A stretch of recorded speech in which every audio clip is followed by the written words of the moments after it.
Kære børn, så er det tid til, at vi skal i gang med dagens arbejde, og vi starter jo i læsebogen, og vi er jo kommet til det nye kapitel, der hedder Røveri i Ålby Bank, og det starter på side 94. Inden vi går i gang med at læse, så kan I lige kigge på billederne på siden, så man lige kan komme i tanker om, eller tænke sig lidt over, om hvad der kommer til at ske i historien. Ligesom vi plejer at gøre i klassen.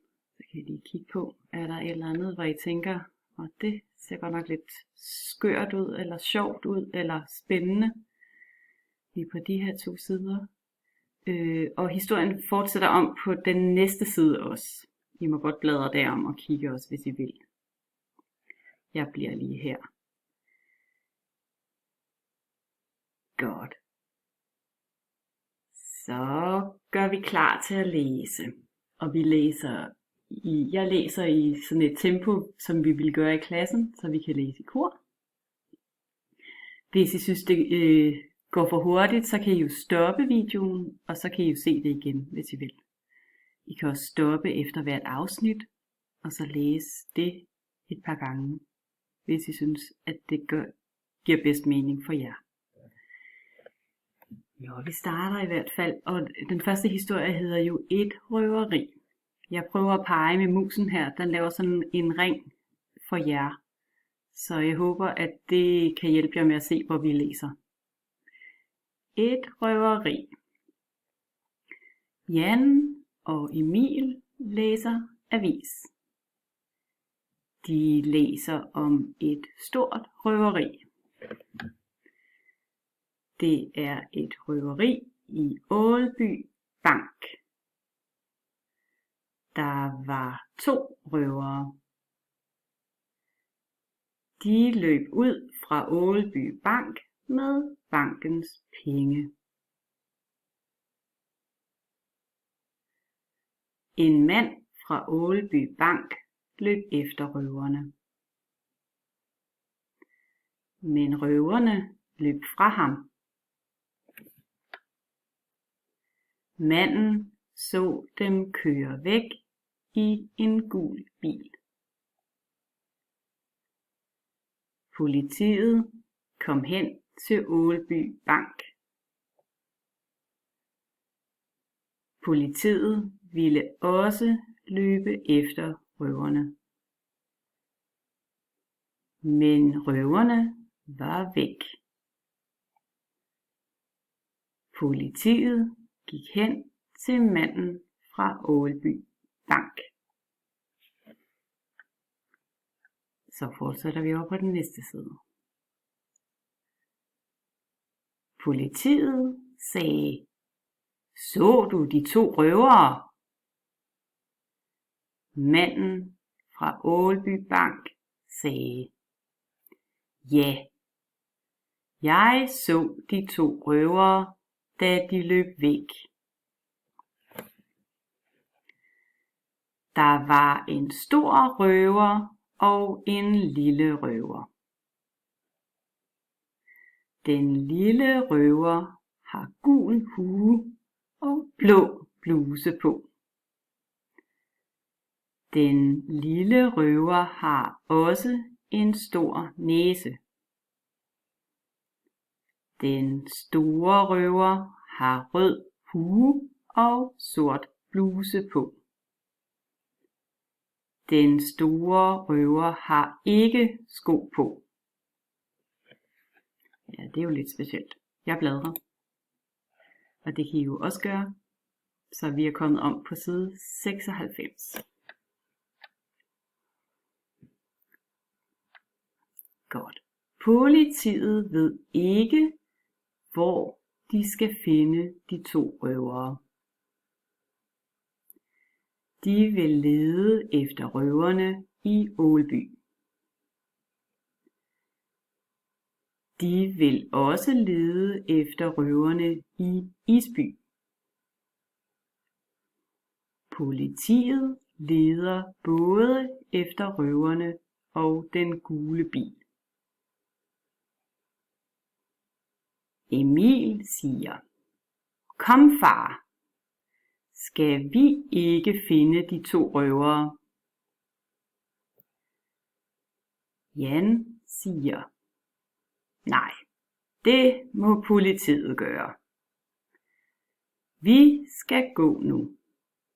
Du skal i skole, og jeg skal på Isby Teater. Ja, det var jo den historie, eller den tekst. Er der nogle af jer, der har lagt mærke til, om der er nogle nye ord? For det er der i hvert fald. I kan lige tænke og finde. Så nævner jeg nogen lige om lidt. Jeg vil i hvert fald starte med at sige røveri. Det har vi ikke læst før. Røveri. Det er sådan ret lydret, kan man sige. Lad os kigge her. Så har vi Ålby. Ålby. Vi er jo vant til Isby, men her er det Ålby. Og bank. Ålby Bank. Hvorfor starter Ålby Bank med stort? Det kan I lige tænke lidt over. Det er jo selvfølgelig fordi, at det er navnet på byen, og det er navnet på banken. Så Ålby Bank. Når det er et navn, så starter det jo med stort. Godt, så havde vi det her med bankens penge. Bankens penge. Bankens er næsten lydret, men k'et lyder lidt som G. Banken, banken. Ikke banken, banken. Så har vi penge. Det er et ret svært ord, fordi der er flere af bogstaverne, der lyder lidt anderledes end de staves. I kan garanteret finde ud af, i hvert fald det første her. E'et, det lyder i hvert fald ikke som E, det lyder som Æ. Penge. Og det der NG, det er tit rigtig svært at stave NG. Penge. Det der NG, det lyder sådan penge. Det vender vi tilbage til, det der med NG, for det kan tit være rigtig svært. Politiet. Det mener jeg ikke, vi har læst før. Måske kan I huske det. Politiet. Det er lydret. Så har vi jo også røverne. Røverne. Også lydret. Næsten i hvert fald. Røverne. Jo, det er der. Ret lydret. Er der nogle her? Nej, men der var det lidt bemærkelsesværdigt, at den store røver ikke har sko på. Det er lidt specielt, men det er jo ikke et nyt ord.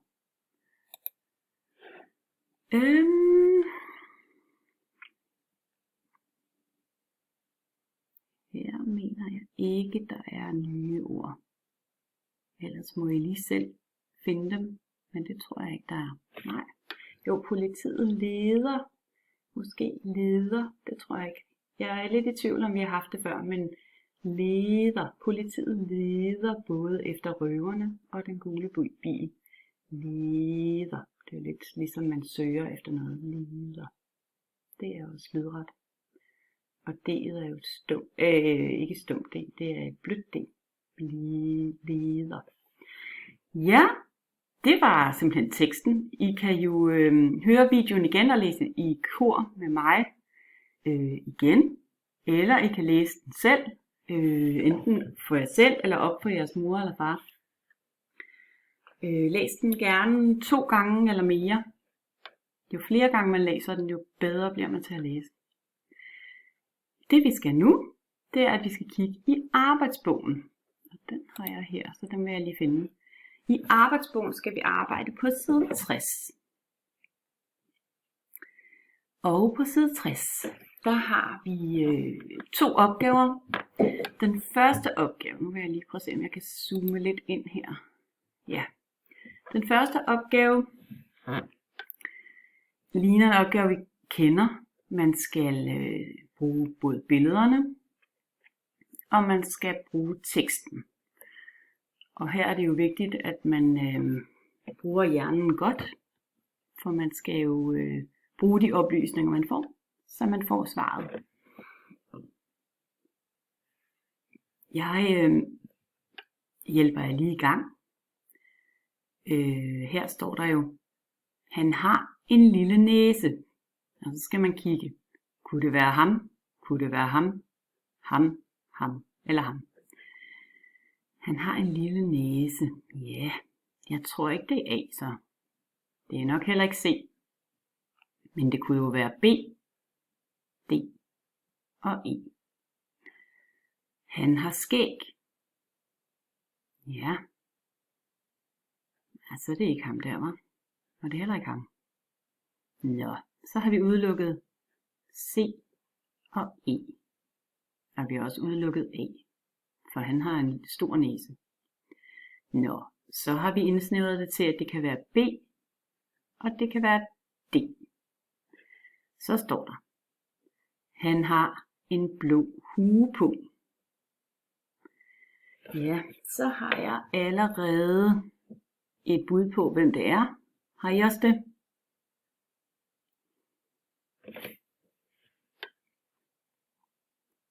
Vi læser alligevel det sidste. Han har ikke sort bluse på. Ja, så vil jeg jo altså mene, at det er B. Er I enige med mig i det? Godt. Så skal man tage det bogstav, man får her. Altså her er det B. Det skriver man nede på den lyserøde linje hernede. Så man skriver B. Og når I har gjort det, så arbejder I selv videre med at læse teksten her. Og kigge på billederne her, så når jeg har fundet ud af, hvem det er her. Undskyld. Så skal I skrive det bogstav, I får, og skriver det her. Og lige sådan i den sidste række her af røvere, der skal man finde ud af, hvem er det af dem. Så skriver man bogstavet, der man får til sidst, skriver man her. Så finder man så ud af kodeordet hernede. Når I har gjort det, så kommer vi til den nederste opgave her. Og der skal I beskrive røverne, der står her. Beskriv de 2 røvere fra Ålby Bank. Vi har jo her den lille røver med den store næse. Han har en stor taske her. Og nedenunder har vi jo den store røver. Han har ikke noget i hænderne. Og han kommer løbende der. Og han har ikke sko på. Så hvis nu vi skulle starte med at beskrive ham der, den lille røver, så kunne jeg finde på at skrive. Den lille røver fra Ålby Bank har en gul hue på og hvide og sorte sko. I hænderne eller i armene har han en stor lilla taske, eller blå, eller hvad I synes den er. Og man kunne skrive, at han har en stor næse, eller rødt hår, eller hvad han nu har. Så der kunne man skrive alt muligt forskelligt, som passer til billedet her af ham. Hernede for neden vil jeg måske skrive, den store røver fra Ålby Bank har en sort trøje på og blå bukser. Han har stribede strømper og en lille rød hue på. Han ser sur ud, kunne man også skrive. Jeg synes, han ser lidt sur ud. Ja, det var bare, hvad jeg ville skrive, hvis det var mig. Men nu er det jo ikke mig. Nu er det jo jer, der skal lave det.